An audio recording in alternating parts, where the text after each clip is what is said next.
When you log on to social media, you turn into a digital slave because you're on here and everybody is making money off of your labor, your intellectual property, your time, your energy, your pictures, and your posts, and you don't get nothing in return. So most people are digital slaves when they log on to here because they don't know how to tap into the monetization. And this is a multi-trillion-dollar industry just by you logging on, all the advertising, all the commercials you watch. So why not tap into each social media platform that you own and figure out how to get paid off of it?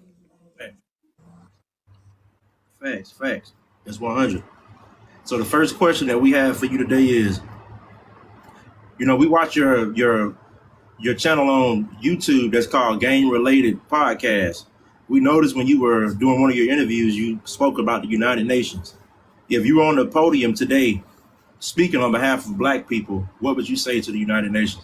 That Black people need to be identified as a nation and not a race. Because we could never get what's due to us because of our classification and how we're identified. We're not a race of people. We are a nation of people who was brought to a land and trapped in bondage and oppression. Right? The United Nations says that this country owes us reparations, just like every other nation of people have got reparations. We are the only people on earth who haven't been reparated. So with that being said, there's an open seat. There's an open seat at the United Nations for us. We don't have nobody to speak for us at the United Nations. So that's the first and foremost. I would claim us as a nation. Our name is nigger. Our name is nigger. Our religion is niggerism. We have a flag. So we first have to re-identify and reclassify ourselves to the world. We are not Black Americans. Black is a color. White people don't identify as really white. They go whatever German, Irish descent that they have is what they identify with, their bloodline. But we don't have a bloodline because our bloodline was mixed up by way of inbreeding, slave breeding. This baby sold that way, the mother sold that way, the father sold that way. So we don't know our bloodline. Well, Mr. Charles, do you know what steps it take to get to the UN? Somebody to buy a ticket and fight and talk. Stop trying to go to DC.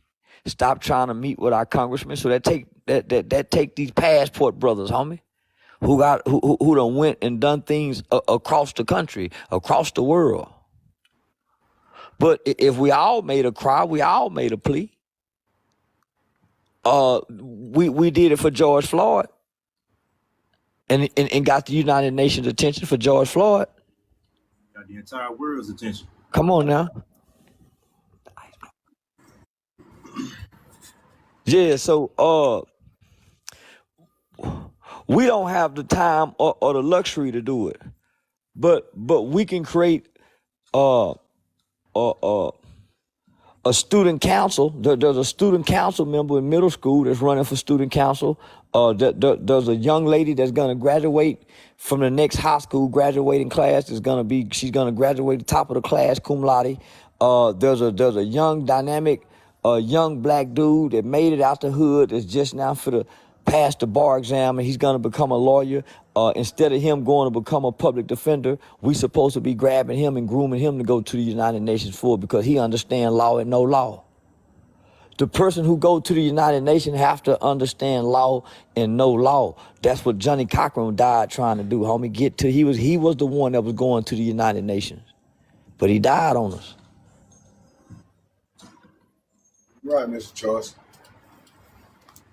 All right, the next question I have, what do you feel like the state of Black youth is today and where their minds are today? There's no hope. There's no hope. The state where they at is they're at destruction.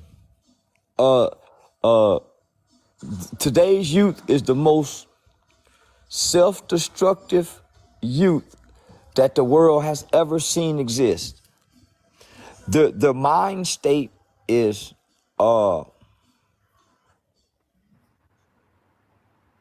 this is a it's natural to rebel as children, as young people. It's natural to have some form of resentment toward authorities and adults during your adolescent stage. But this group of children in this era, they're not getting to make it out their adolescent stage because they're hateful children.